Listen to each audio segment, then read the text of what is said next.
The Dan Bongino Show. Get ready to hear the truth about America with your host, Dan Bongino. All right, welcome to the Dan Bongino Show. Producer Joe, how are you today? I'm hanging in there, Dano, hanging in. Ready to go, babe. Yeah, it was a big night last night. I was filling in for Mark Levin. Thank you to all the callers who called in. Somebody called in, forgive me, sir, I forget your name, was like, I love Producer Joe. Producer Joe. So Joe picked up all these followers on Twitter. Yeah. He's at Joe Haas, HOZ1. And thanks for following Joe. It's not all about me. Joe does hard work on the show, too. So thank you. You'll see he looks like Elvis on his Twitter account. But thanks to everyone who called in last night. Man. Hey, big day today. My book drops. Thank you so mumuch we've already got reviews up there. And before I jump into the show, I have a humble request, and I do mean it humbly. You all have done what you've done for me in my life. I can't articulate in words my gratitude. All I can say from the bottom of my heart is thank you. I love my audience to death. That's why I put my email out there. I try to get back to as many of you as I can. You all are absolutely wonderful. I have a favor to ask. Obviously, if you would like to, please pick up the book Spygate by me, Dan Bongino, Denise McAllister, and Matt Palumbo. We put a lot of work into it. The first reviews are in, and I just want to ask that you please, take the time to review the book on Amazon if you buy it, or on Barnes & Noble, because inevitably what happens with every book I drop is liberals come on there, and they're like, the book sucks, man. The book sucks. And meanwhile, they didn't even buy the book, or if they did, but they're like, this book's it's about tax cuts and it sucks. You're like, does he even have the right book? Like they just do it. So it happens with every one of my books. Yeah. Thankfully, we always have 4 and 5 star reviews overall because people who actually read the book do commentary. And hey, listen, honest to God, if you read it and you don't like it, I'm not asking you for a bogus review. I'm very confident you're going to enjoy it. I'm just saying the liberals who don't even read the book attack us. So please go in, review the book on Amazon, Barnes & Noble. I would deeply appreciate it. There's just a first review by Judy S. I'm not going to read the whole thing, but just to show you and I think she nailed this thing. She says, whether you follow politics closely or casually, this book pulls together a ton of factual information in a readable and well-organized fashion. It is well-sourced. It has literally hundreds of footnotes. We did that for a reason. We pointed out the left-leaning people who reported on Russian collusion before they found out it was fake, generally with active links so you can review the quoted passages in their full original context online. The writing flows well, almost like a spy novel. Thank you to Denise for that at times, except that it actually happened. The chapters work well together, but each can stand alone if you want to look at one particular topic. Yes, thank you, Judy, for that review. That is exactly how we worded it. You don't have to read the book in order. You don't. The book is written almost like a police report. So you're interested in what happened with Manafort and who he's tied to? Go to the Manafort chapter. You're interviewed you're interested in the real story, what really happened, not the fake collusion narrative? Go to the end. Read it in reverse. The book makes sense anyway. There's charts, there's diagrams, there's a timeline. It is the authoritative Spygate book out there now. I can say that comfortably. That's why we waited. So please check it out on Amazon. Thank you. Enough with the plugs. I appreciate it. All right, folks. Last night I was on the Mark Levin show, and I covered a couple things. But one thing I want to cover today is some explosive new Spygate information that came out from John Solomon at The Hill. John knows a lot. John knows everything. And one of the things he released yesterday was two fascinating stories I have at the show notes at Bongino.com. The first one is, I'm always hesitant with the adjectives because I don't want to wear you out or appear hyperbolic. I want to try to stick to a Joe Friday, just the facts, ma'am approach. But there have been so many explosive revelations in this case, it's hard to categorize them. What's more explosive, less explosive? Solomon's report last night, in a nutshell, says, Joe, that the 25th Amendment conversation that's alleged to have been had by Rod Rosenstein and upper-level managers of the FBI, where they were going to, in case you missed it, there's an allegation out there now by people in the FBI, upper-level managers in the FBI who were talking and apparently cooperating with congressional investigators, that there was an effort underway to record President Donald Trump in a conversation in an effort to show that he was somehow mentally unfit for office, to give to the cabinet to use as a measure to implement the 25th Amendment to remove him from office. Folks, listen to me. Do you understand what we're talking about here? We're talking about a coup, an actual coup, not a conspiracy. Joe, right? Well, this is not X-Files stuff. No. We're not making this up. You are actually talking about an effort to remove a duly elected president from office for no legitimate. We're not talking about impeachment here. We're talking about the enactment of the 25th Amendment entirely inappropriately. Now, the reason this is important, folks, and I want to be clear on this, the reason this is important is Donald Trump is not obviously physically or mentally unfit for office. You may not like the man's style, fine, whatever. I don't like a lot of people's style up on the hill. What you're doing is clearly a usurpation of powers you don't have to remove an elected president. Now, the Solomon story is important, not because the story is a few weeks old now. The story that leaked about Rosenstein and apparently his willingness, according to the allegations, to discuss recording. In other words, using a listening device against the president of the United States in private conversations to give to the cabinet to show how that he was somehow mentally unfit to be in office. The story had died down until Solomon had this explosive story yesterday that James Baker, one of the general counsel for the FBI, one of the big shot upper level lawyers, apparently has said that according to his, now he was not in on the meeting, but he knows the players who were. According to his telling of events, what he heard, folks, this was not a joke. To be fair to both sides, Rosenstein is saying that, listen, the conversation happened, but it was a joke. It was never meant to be serious. I'm just telling you what both sides are. You can judge the credibility of each side. Now, motives matter, Joe, correct? And Rosenstein clearly has a motive to suggest that this conversation didn't happen. Joe, what do you think his motive would be? To keep his job. Yeah, save his butt. Save his butt. Save the caboose. Yeah. Baker, who apparently is now cooperating with congressional investigators, James Baker, again, so we're clear, general counsel for the FBI, big shot lawyer, upper level manager within the FBI. Baker has motivation too, obviously. Baker probably doesn't want to go to jail. We don't know what his role in leaking information may or may not have been. So they both have an incentive to tell a story. But let's be clear on this, folks.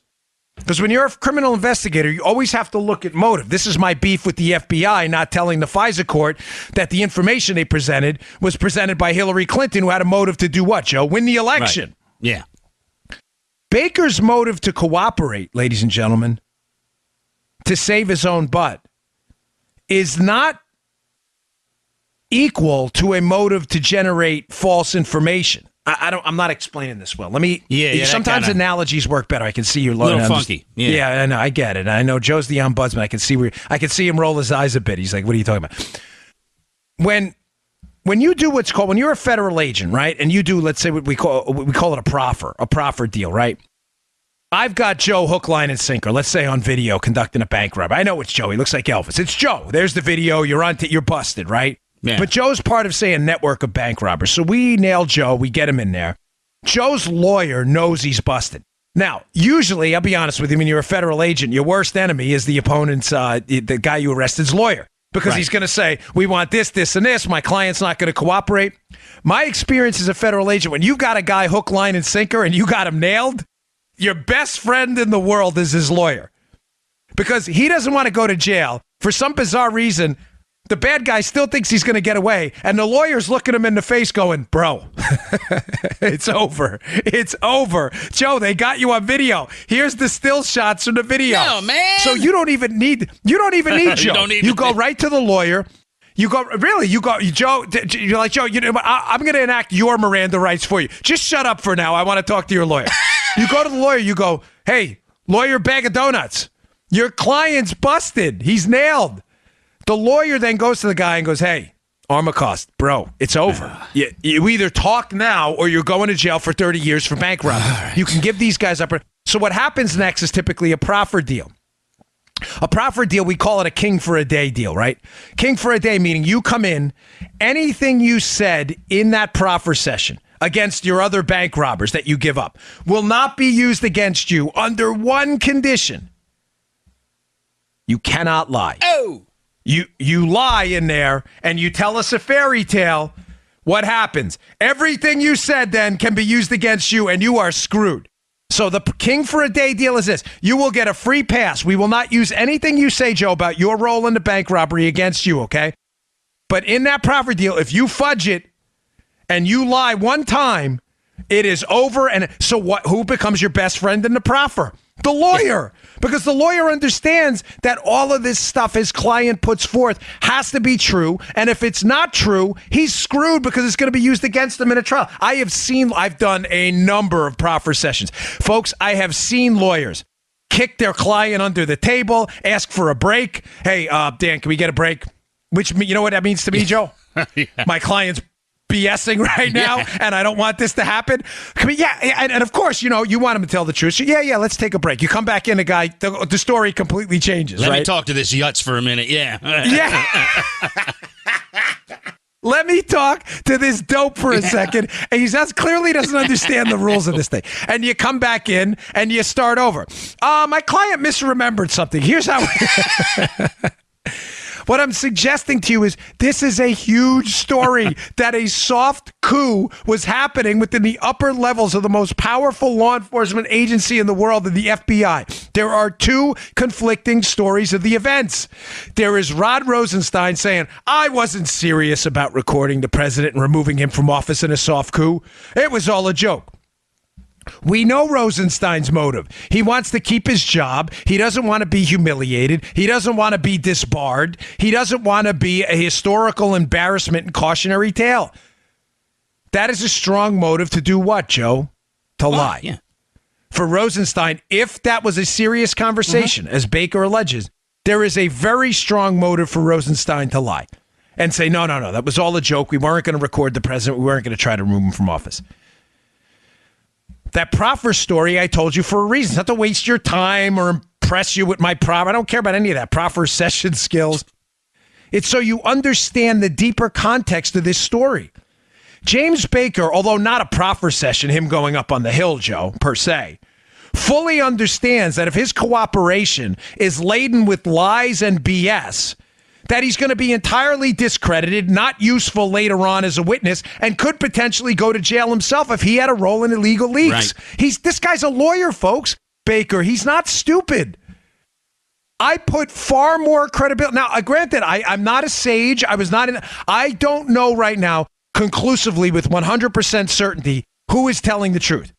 I can tell you based on the evidence, potential motives, for people to tell that story in conflicting versions of events. If I was a betting man right now and had my entire life's income and I had to take a side, I am 100% putting all my chips on James Baker's version of events. That Rosenstein was dead serious about this.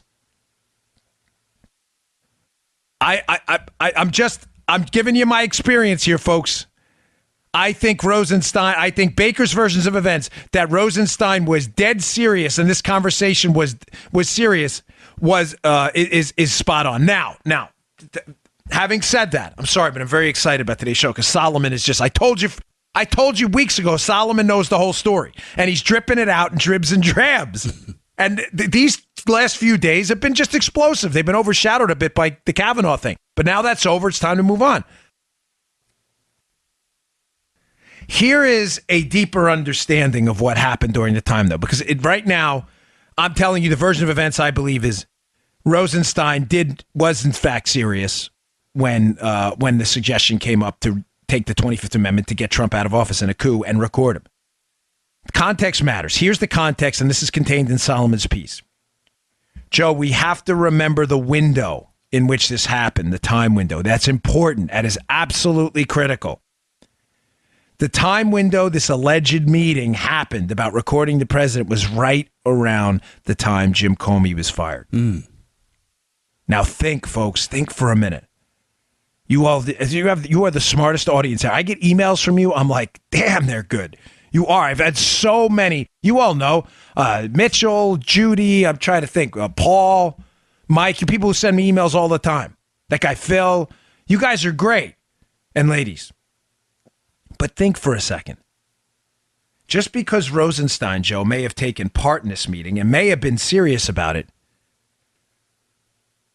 it's critical to understand where the actual suggestion came from. I'm not absolving Rosenstein of responsibility here if he did play a role in a plot to record the president. But I'm telling you as an investigator here, I doubt Rosenstein was the one who popped this 25th Amendment suggestion. Jim Comey's fired, Joe. Who's the number 2 at the FBI at the time? Do you remember? Andrew McCabe. McCabe's the number 2. McCabe's wife is a die-hard Democrat. She ran for the state Senate in the state of Virginia with the backing of a Hillary acolyte, Terry McAuliffe, the governor of Virginia. She's a die-hard Democrat. McCabe's family has ideological leanings towards the left. We already know McCabe refused to recuse himself from the Hillary investigation despite his family conflicts with the Democrat Party all the way up to the end. The firing of Jim Comey happens. Who's the number 2? McCabe. McCabe becomes, Joe, the de facto number 1, the acting FBI director. The suggestion by Solomon, Joe, which is so simple, yet so mind-blowing. Oh, my gosh, Nikki Haley just resigned as the UN ambassador. Say what? Oh, sorry, folks. Don't mean to break up the show. But again, it's not a live show, but it's live to tape. And yeah, Nikki Haley just resigned as the UN ambassador. Wow. That is stunning. All right, I'll get you some more on the show. Again, my apologies for breaking it up. But yeah, my show, I want to get you the news. And this is, wow, what a stunning Where'd that revelation. come from? Holy cow. I have no idea. But, man, that's going to break up the news cycle today. Oh, boy. So McCabe is the number 2 at the FBI. He's now the de facto number 1 in the window that Jim Comey is fired. This is critical. This is a critical piece of information. The stunning revelation I was talking about before that, I just popped that new news story there, and Solomon alludes to this. I think he knows. Was this a revenge move by senior level managers at the FBI led by Andrew McCabe? Folks, this is why my book is so important. And they say it reads like a spy novel. This stuff actually happened. This actually happened. What was I know Joe's got his head in his head. Were these people so petty? Ladies and gentlemen, in the most powerful law enforcement institution in the world, the FBI, were these senior level managers, were they so angry and petty and small and politically motivated that when Comey was fired, they thought they would engage in a soft coup to remove the president? Ladies and gentlemen, listen to me right now. If Solomon alluding to that, because if you read his piece, it's pretty clear at the end, that's where he's going with this, that this was some kind of a vindictive retribution thing, then, ladies and gentlemen, I'm sorry, but I love the working men and women of the Bureau. I did. I worked with them. They are great. I will continue to say that. But the upper level managers, anybody who sniffed this, who touched this, who was in the room, who was near it, who knew about it, who said nothing, who failed to sound the alarm, you must be removed from your position. Must. There is absolutely no turning back. Absolutely no turning back. Joe, do you agree? You cannot possibly retain your position Absolutely. if you were part of a soft coup effort to remove the President of the United States. There is no way you should have a firearm. You should have the power to arrest people and the power to direct law enforcement operations that at this point look 100% political. Folks, the story is a must-read.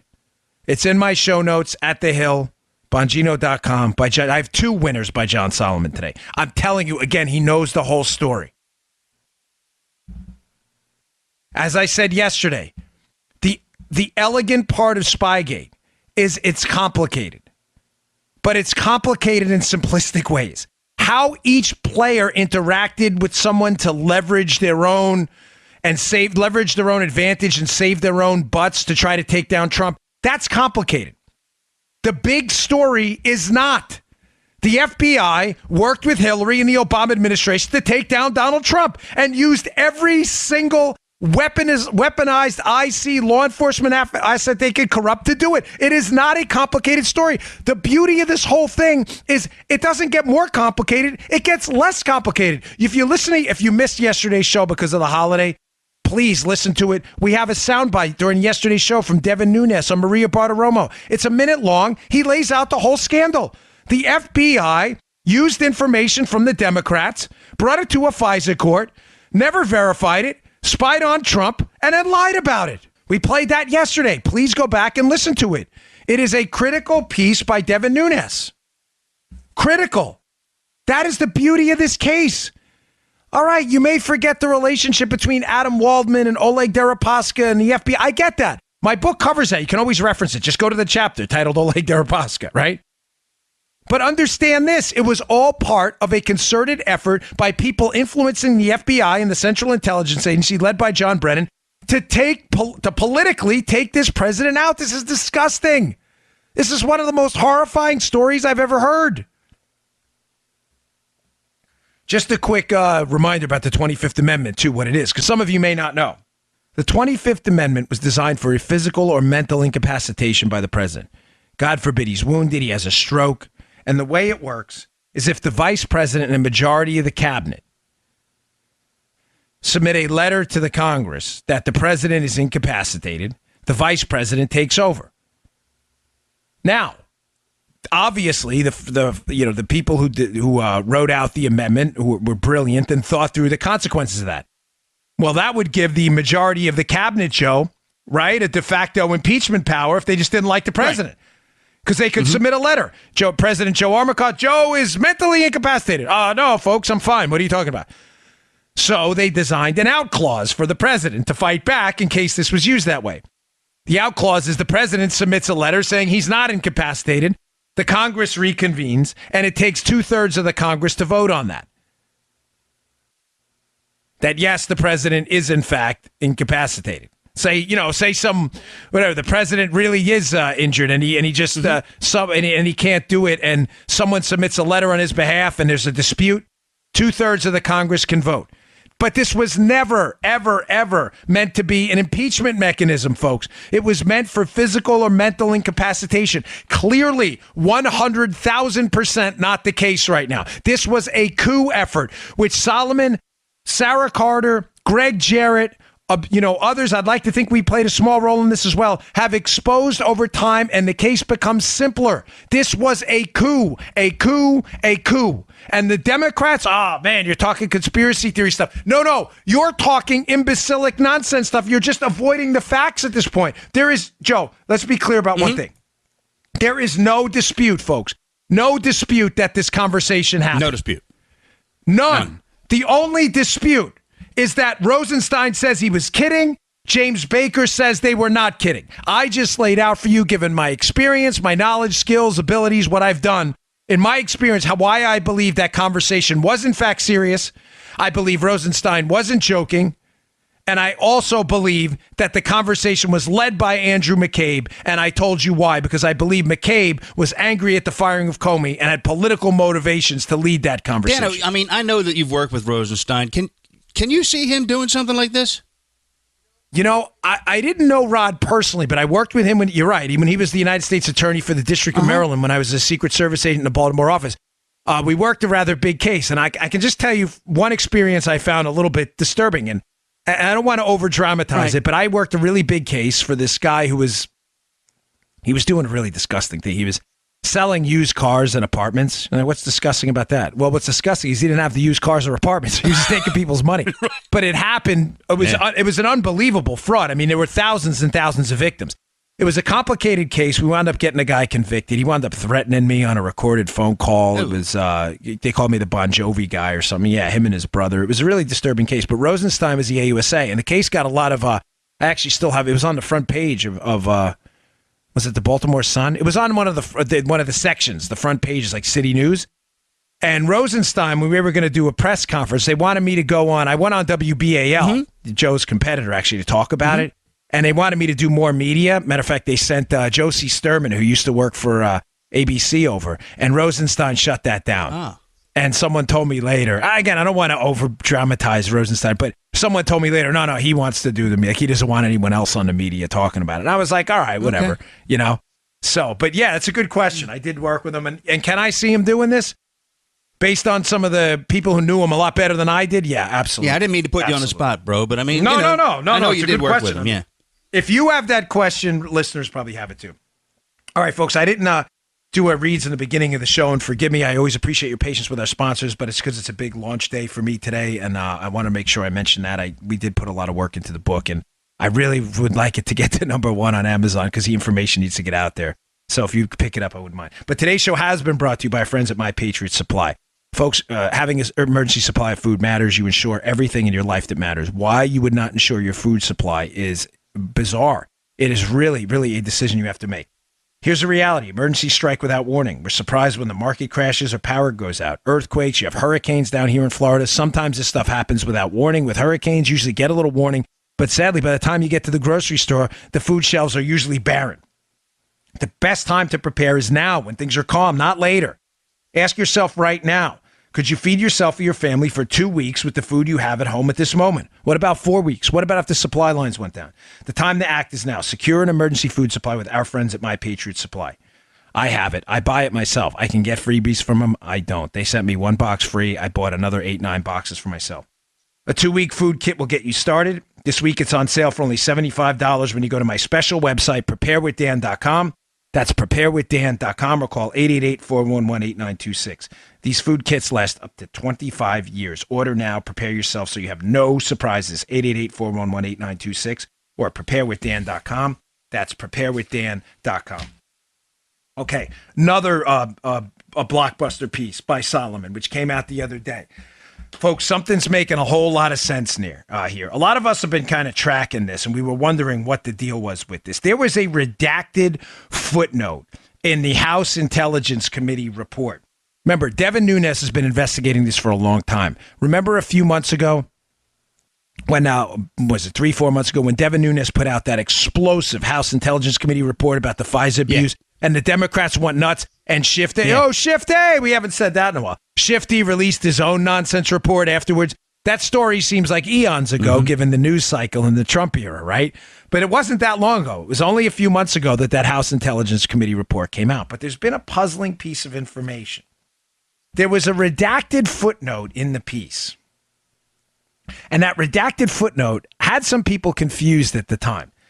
The footnote was this is from Solomon's piece in The Hill. Please read it. It's 2 pieces in there. This is the second one. Footnote 43 on page 57 of Chapter 3 in the House Intelligence Committee's report earlier this year on Russian interference in the election has some significant redactions, right? Solomon writes, until this past week, the footnote really had garnered no public intrigue. It's true. A lot of us in the inside wondered what it was about, but no one was really talking about it in the media, Joe. In part because the U.S. intelligence community blacked out the vast majority of the footnote's verbiage in the name of national security before the report was made public. So a lot of us were under the impression, Joe, that footnote was some secret source, some national security critical piece of information that couldn't be revealed. What could it be, Joe? But nobody, again, it wasn't the subject of a lot of media reports. Now it's all coming out, folks. Again, more evidence of the big 100,000 feet in the air narrative that's finally starting to come out that's easy to understand. This was a political hit on the president, folks, and his campaign. This was not a national security operation to interrupt Russian collusion or Russian interference in our election. That is a made-up, false, fabricated nonsense narrative. What does that have to do with this footnote? Keep in mind, I just explained to you, number one, the coup attempt. Now I'm going to explain to you how the investigation was entirely political. We have been led to believe by the FBI, some members of the FBI, in conjunction with the media, that there was some effort to interrupt Russian collusion. This was a political hit, pure and simple. What was redacted in that footnote? Well, now we know. The footnote indicated that FBI officials had been taking information from a specific source, but who the source was redacted. And again, that let people in the media off the hook. Say, oh, that source, Joe, must be a national security source. No, ladies and gentlemen, that source appears to be Michael Sussman, who was a lawyer working for the Democrat National Committee during the election. Now, explain to me, please, in a coherent, rational sentence, you liberal clowns, explain to me now how it is a national security, a national security necessity to black out the name of a Democrat lawyer who was pipelining information into the upper levels of the FBI that's generated as political opposition. Please explain to me how that's a national security set. Wait, I'll give you a second. Oh, you can't? Figures. Folks, think about what we're talking about here. Again, as the case goes on, it gets easier and easier to understand. Dave, FBI had told us forever we have to protect what, Joe? Sources and methods for national security. What is the national security interest in protecting a Democrat Party lawyer who pipelined you information? There is none. Can I have another 5 seconds? You need it, right, Saul? Oh. You can't figure it out because there is. You know what Saul's trying to figure out in that 5 seconds? He's trying to figure out how to save his caboose. There is no answer to this. There's none. Folks, this was a political hit. It is clear as day. Remember, Occam's razor. Keep it simple.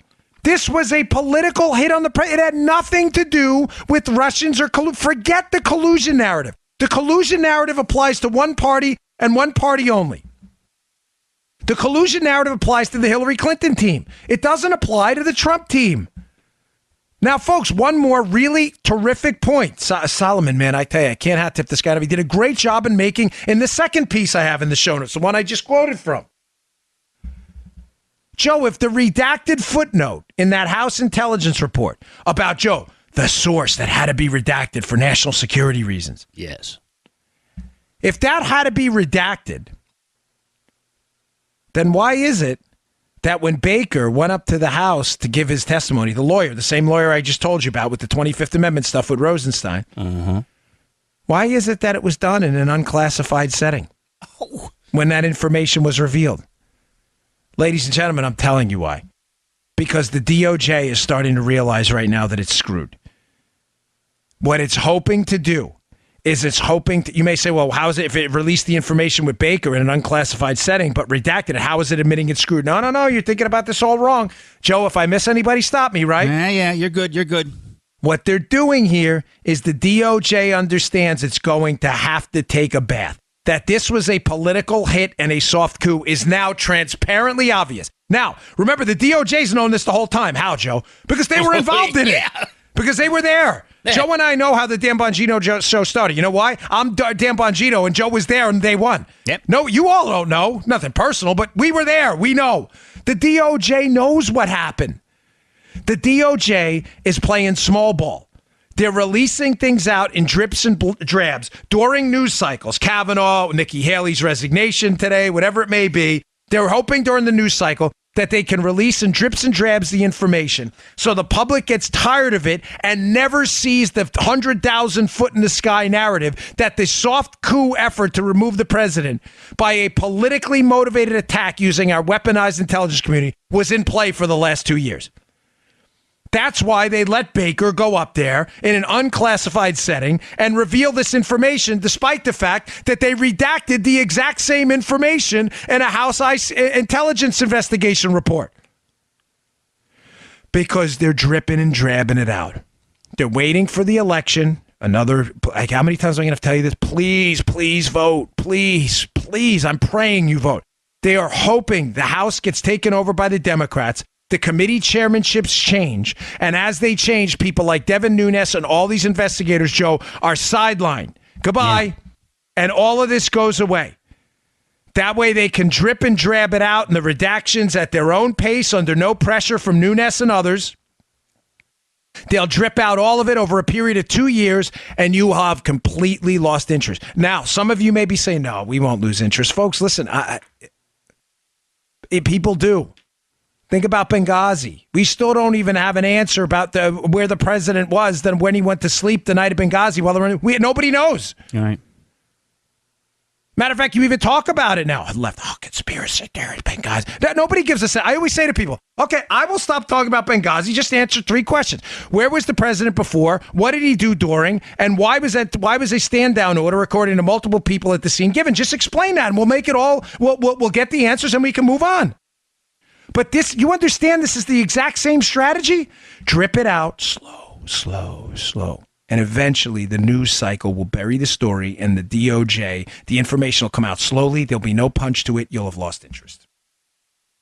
Dude, this show is one of those shows that really has me stressed out about the Republic, but it's got me pissed off. It should, Joe. And I know I can read the emails. You know what I mean? It has a lot of people pissed off. A lot. And some people email me and go, I get it. I know you want investigations. Folks, my job for you, how I envision myself in this and Joe's roles, to give you the information, to pressure your lawmakers. This is not a monarchy. And if there was a monarchy, I wouldn't be interested in being the monarch anyway. All I can do is get you the information. I'm telling you, it's devastating. Now, I have a ton of other stuff to get to here, but I want to just wrap it up with this quote from John Solomon from the second piece, again, in my show notes today. And you need to read it, please. It's really good, right? This sums up this whole thing. Quote, there is now a concrete storyline backed by irrefutable evidence. Here it is. The FBI allowed itself to take political oppo research created by one party to defeat another in an election, treated it like actionable intelligence, presented it to the court as substantiated, and then used it to justify spying on an advisor for the campaign of that party's duly chosen nominee for president in the final days of a presidential election. Yes, John Solomon. There's Spygate in one chapter. In one paragraph. Yeah. One more short paragraph. He goes on. And when 9 months later, none of this, the FBI cannot prove the allegation of collusion between Trump and Russia. They couldn't prove any of this. Unverified evidence was then leaked to the media to try to sustain public support for a continued investigation. Yes, John Solomon. Bingo, brother. That is exactly what happened. Nailed it. All right. I got a couple other things, very important stuff to get to. I may go a little long today, but today's show, thanks, Joe. I love when Joe likes the show. Makes me happy. Blinds.com, folks. Window treatments is one of those soulless adulting terms that's sometimes necessary but boring. Your blinds. People don't want to talk about blinds. You don't even want to think about them unless they move or break, but you should.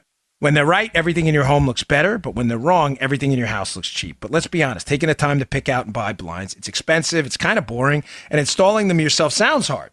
And no self-respecting adult wants to admit that. But Blinds.com makes it real easy for you. Folks, I'm telling you, Joe knows how incompetent I am with a drill. Don't you, Joe? Remember putting together the studio? Yeah. Joe, I'm like, Joe, what is that? He's like, it's an impact driver. I'm like, I thought, really, folks, I got to call a spade a spade. That's just me. Okay? Dan, this is a screwdriver. This is a screwdriver. This is a Phillips head. My wife and I put the Blinds.com blinds in my daughter's bed. Yeah, I'm not kidding. I'm not making this up. That's how easy it is. Here's what you do. You just send pictures of your house, send them back for custom recommendations from a professional for what'll work with you, your color scheme, furniture, specific rooms. They make it really easy. They'll provide free online design consultation. They'll even send you free samples to make sure it looks as good in person as it does online, and everything is free shipping. Every order gets that. This is the best part. If you accidentally mismeasure, you screw up or pick the wrong color, you do it. They'll remake your blinds for free, even if you screw up. They made it really easy for you. There's no excuse to leave up those mango blinds that make your place look like a set from The Wire. That's it. And for a limited time, get up to 20% off everything. 20%. Not 20% off Blinds.com when you use promo code Dan. Go to Blinds.com. Use promo code Dan, D-A-N, for 20% off everything. Faux wood blinds, cellular shades, roller shades, and more. Blinds.com, promo code Dan for 20% off. Rules and restrictions apply. Thank you, Blinds.com. They are super easy to use. Okay. Oh, where do we go next? I'm not into... Well, you all right, Joe? Looked like you were going to die. Yeah, I had a weird noise on my end. Yeah, Joe's hitting buttons left and right. Last night on the Levin show, I made a point. I'm going to make it simple. I don't want to go on in a long rant for this, but it is a critical one. I want you to understand. I drew an analogy between the NFL protests, and I don't want to redig that one up, but it's relevant right now to what happened with Kavanaugh and the protests with Kavanaugh this weekend. And I want to make this simple point because it's a critical one. Where the Democrats lose here, ladies and gentlemen, is what I called last night, and I want to call again today. They lost, I want to name this the "This Ain't Us" moments. You may say, what are you talking about? I made the case with the NFL. I'm going to draw a parallel here a little while ago on this show, that the damage done to the NFL by the protests is chronic. It's not the acute damage. I have no doubt the NFL will likely recover some, if not all of its ratings over time somehow. They probably will. In the short term, when I say over time, I mean in the short term. The argument I've made with the NFL is these kneeling protests offended deeply so many people that in order for the NFL to grow its brand at the rate necessary to continue to earn the returns it gets on its product, the NFL has to make sure it generates legions of new customers, and that's why the 18 to 50 plus demo is so important in TV.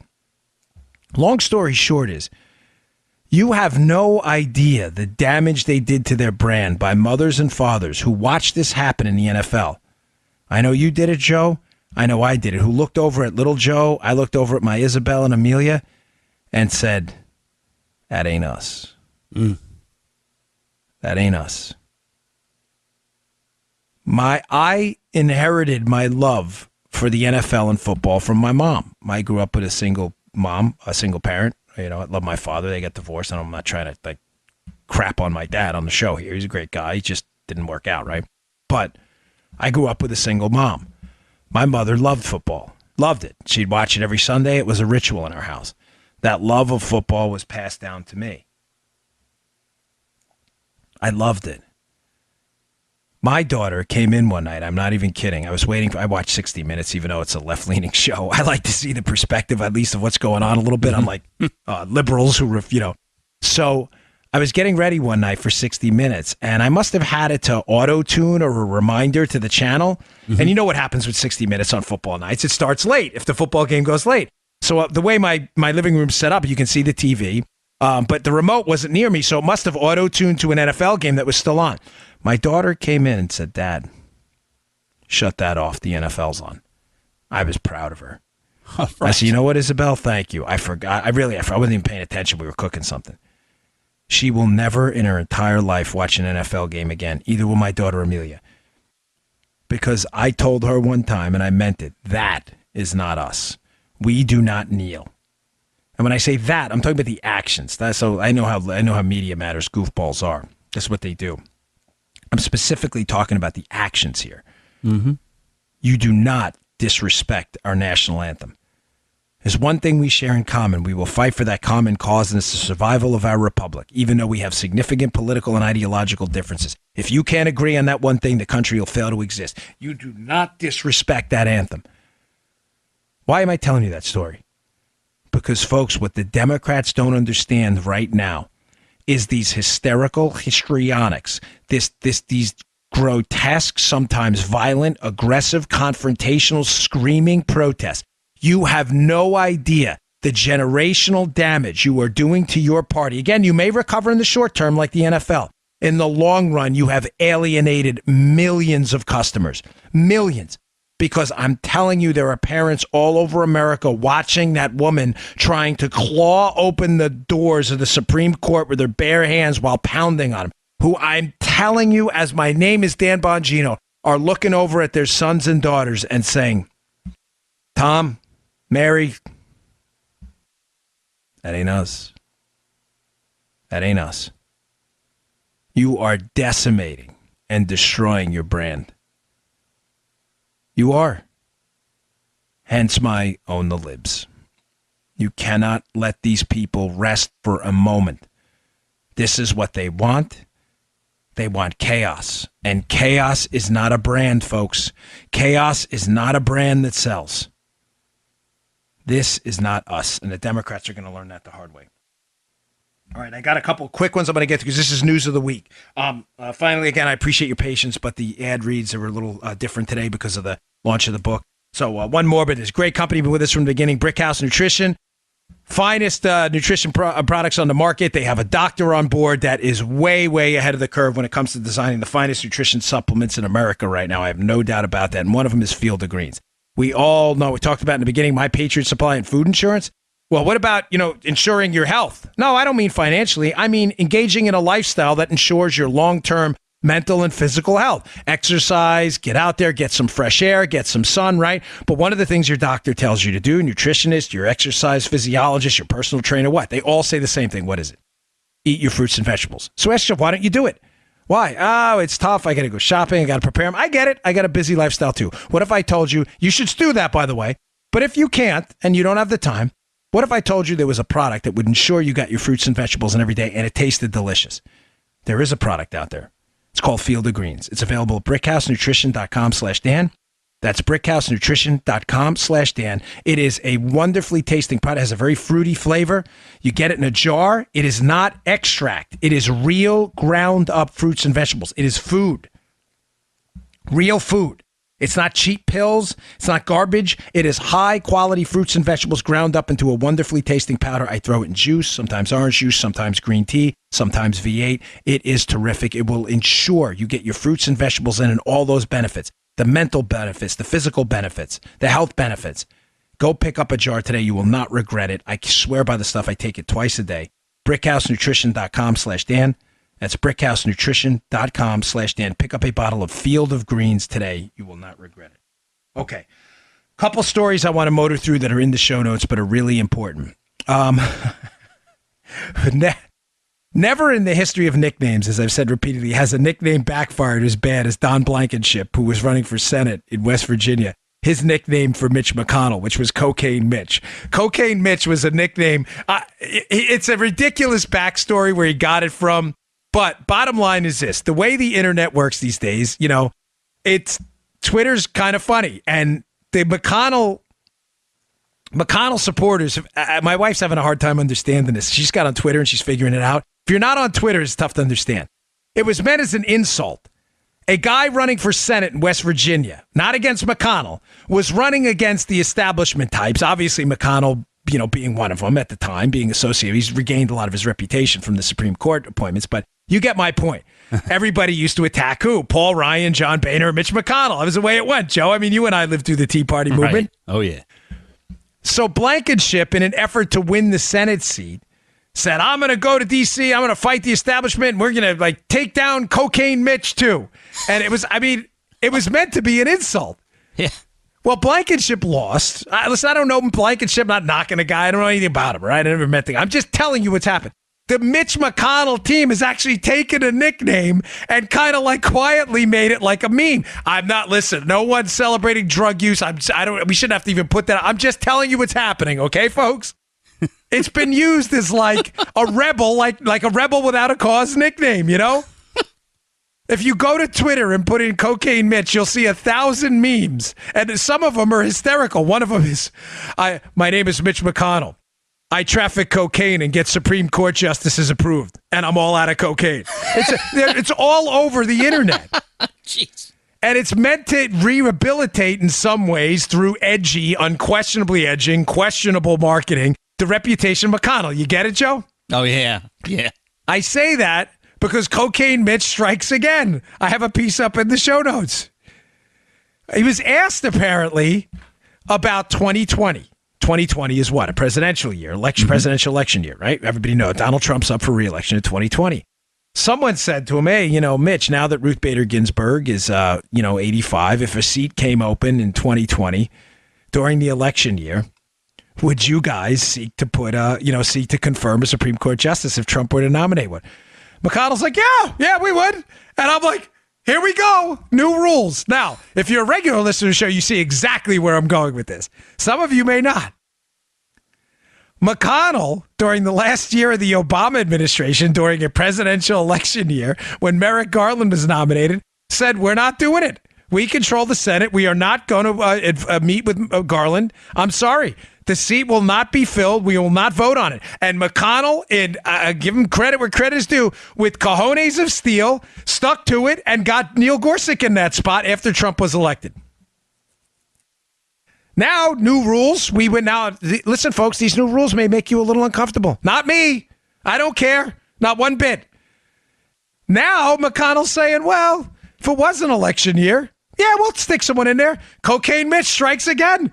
New rules. We win, you lose. Now, to be fair, McConnell does caveat it, and he's correct in saying that, hey, what I was talking about is when an opposition party controls the Senate, which should have been obvious.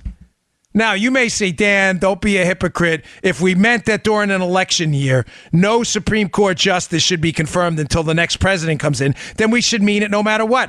Well, sorry, folks. Those are the old rules. I'm not interested. When liberals stop stealing MAGA hats and dumping waters on our head and attacking us, I'm more than willing to go back to the old rules. Till then, we win, you lose. Sorry, Cocaine Mitch strikes again.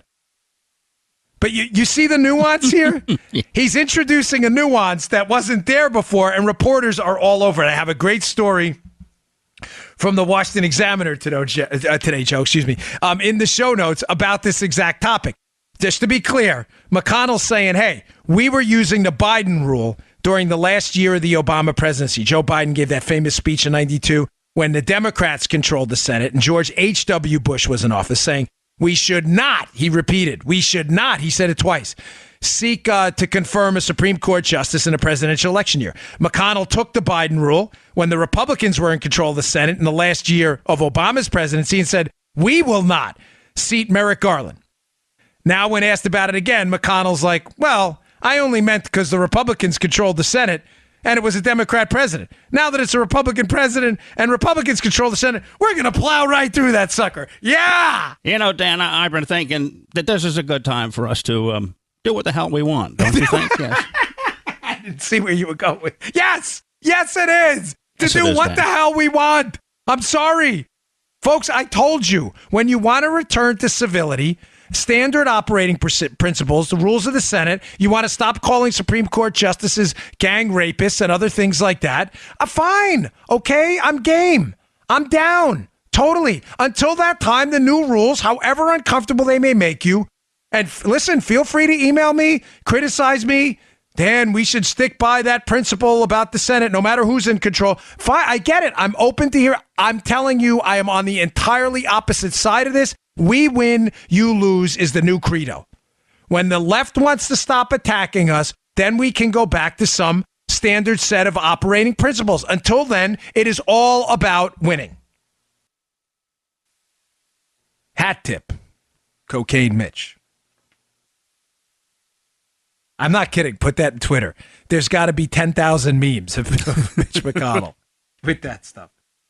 I want to explain something away to moving on to a different story. Because sometimes you see something on Twitter and you get nailed on something and you feel like you have to explain it. And I want to explain it. It's not bad or anything. Don't worry. It's not, I went on Fox. I did. I went on Fox a while. I'm confusing Charlie Kirk and me, but Charlie went on Fox yesterday and talked about Kanye West and Taylor Swift. But I went on Fox a while ago and was talking about the importance of Kanye West's statement about, opening your eyes and thinking for yourself. And I said to you, remember the show, Joe? I said it on here on the podcast too.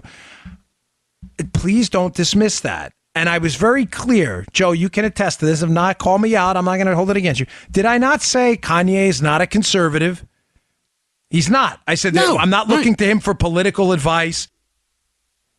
I'm not looking to him for, tax reform, marginal tax rate analysis, No. community rating. I'm not. I'm simply suggesting to you as a cultural moment, it's important that people with cultural capital was the term I used. They have capital with young and minority voters come out and say, hey, these Republicans aren't crazy. I was not suggesting, and maybe it was unclear, and it's my fault, and that's why I'm addressing it, because the guy on Twitter, and I'll tell you what he said in a minute, is not wrong. But I just want to clear up what I said because I think he's misinterpreting what I meant by this. I did not mean that you should look to Kanye for political endorsements or even policy endorsements. I'm simply suggesting that the way to return to a proper discourse at the cultural level where Republicans aren't bad guys and Democrats aren't bad guys, and let's talk about policy, is when one side acknowledges that the other side, okay, you guys are acting in goodwill. The Democrats refuse to do that. Every time we open our mouth, you're a rapist, you're a racist, you hate women. The Kanye moment's important because minority voters, some, And younger voters believe that stuff because they use the media. That's why Kanye should not be dismissed. Now, on Twitter the other night, I went after Taylor Swift, and I said what I say all the time. I don't look to my doctor. He's a very smart guy. I love him to death. I don't look to my doctor for political advice. I have no idea what his party affiliation. I've never asked him. I know this. He fixes elbows, and he fixes shoulders, and he's damn good at it. Folks, if the guy told me tomorrow he was an Obama supporter, I couldn't give a rat's caboose. Don't care. He's good. Taylor Swift is an unquestionably beautifully talented singer. Her voice is amazing. I have tons of her stuff on iTunes. Unquestionably. Full stop. I made the point, maybe a little, and I could have dialed it, but I said I use the term, the S word. I don't give about what she thinks about politics. Maybe I could have dialed that back a bit, granted, right? But my point was that she's probably a talented singer. But I don't ask my doctor for political advice, and I certainly don't care that Taylor Swift, for those of you who missed the story, endorsed the Democrat Senate candidate in Tennessee. I don't care, and you shouldn't either. So some guy screenshotted my stuff from Fox about the importance of Kanye, and then screenshotted my tweet about Taylor and said you're being a hypocrite. I'm not, folks. That's not some kind of defensive thing. I'm just I'm not looking to them for endorsements on policy or candidates. I'm simply trying to suggest that the culture's default view that Republicans are racists and rapists and misogynists. The only way that's going to get corrected in the culture amongst people who actually believe it because of the media is when people with cultural capital come out and say, folks, I don't care who you vote for, but that's not true. The Republicans are not those guys. That's all I was trying to say. But fair enough criticism on Twitter. Maybe I should have worded it differently, and I'm not immune to screwing stuff up.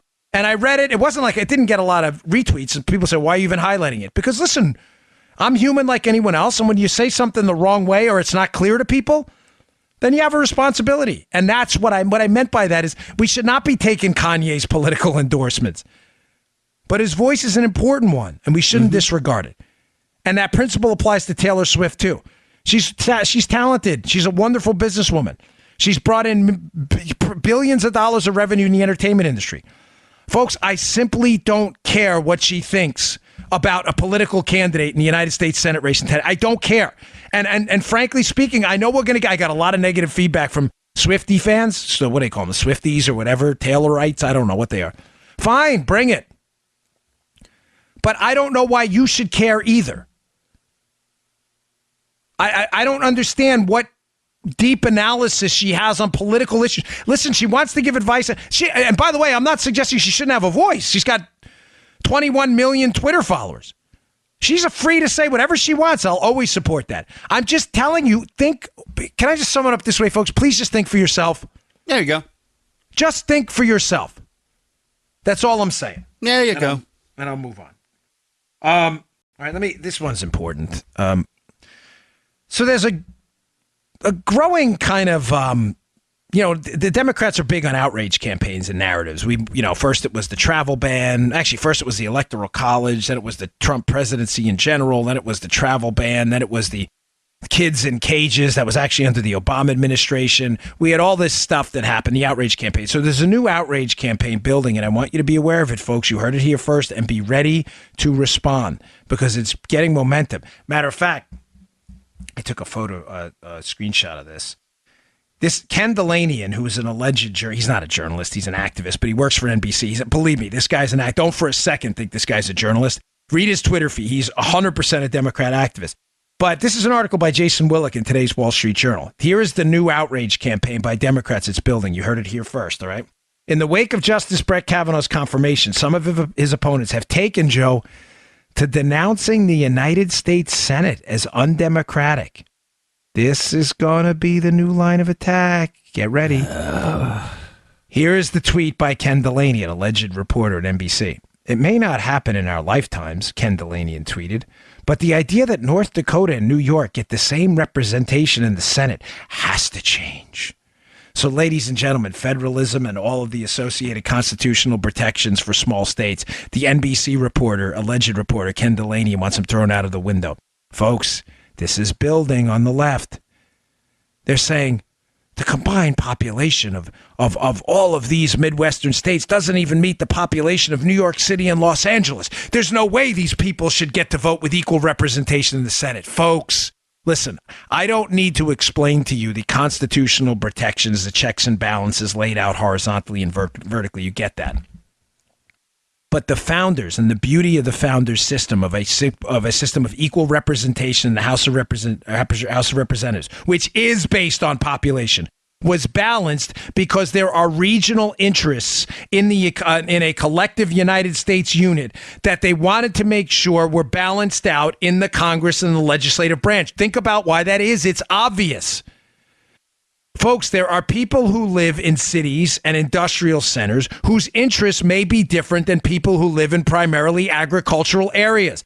The United States, when we drew up the Constitution with these protections, wanted to be ensured that they had population representation in the House of Representatives, but that regional parts of the United States were not left out by a tyranny of the majority. Agricultural interests may not be the same as interests. People in cities may love some tariff that helps their tech industry that destroys farm interests in the Midwest. They wanted to make sure these interests were balanced. We are not a direct democracy. That is why there are regional interests in the United States that have to be protected. You can't have New York running what happens in Michigan or Wisconsin or North Dakota. Although New York does have outsized influence. Why?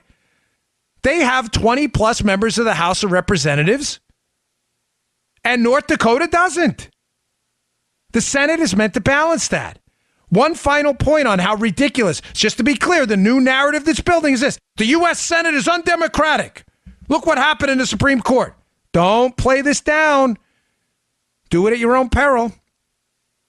Ironically, folks, if that was true, and the Democrats are saying, well, the population, where the people actually live, should get to dictate everything for the country.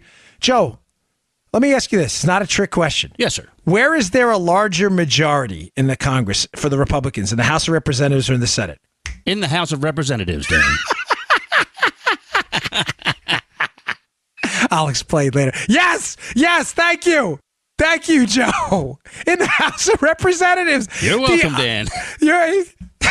You're the best. I love this guy. When this is video, this is going to be great.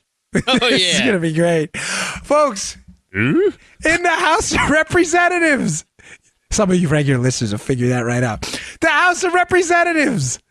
The irony of this whole thing is if Delanian from NBC, the alleged reporter's point was true, Brett Kavanaugh would have been appointed to the Supreme Court by bigger numbers, not smaller numbers. Do you get it? This is how stupid they lose on both arguments. Where the people live should vote. Yeah, they do. It's called the House of Representatives. There's huge Republican majority there right now. Did you miss that? What a dope. Oh, gosh. This is funny stuff. Oh, all right, folks. So just be prepared for the U.S. Senate's undemocratic. That's going to be the new meme. He's an activist at heart. All right, we're running a little late, but just quickly on Nikki Haley. She is resigning as a UN ambassador. She's saying she needs to take a break. A quote is, "It's been the honor of a lifetime." So we'll see what happens in the coming days. This is unquestionably breaking news. And again, folks, please, if you don't mind, please pick up my book today. I would deeply appreciate it. It's a launch day. It's available on audio version if you'd like to listen to the book. The Kindle version's on Amazon. It's available at Barnes & Noble. The hardcover's available. It's available everywhere. Please go check it out. Spygate, the attempted sabotage of Donald J. Trump. Please help us get to number one. I'd appreciate it. The book it's the best thing I've ever done. You're really going to love it. Thanks a lot, folks. I will see you all tomorrow. You just heard The Dan Bongino Show. Get more of Dan online anytime at conservativereview.com. You can also get Dan's podcasts on iTunes or SoundCloud. And follow Dan on Twitter 24/7 at DBongino.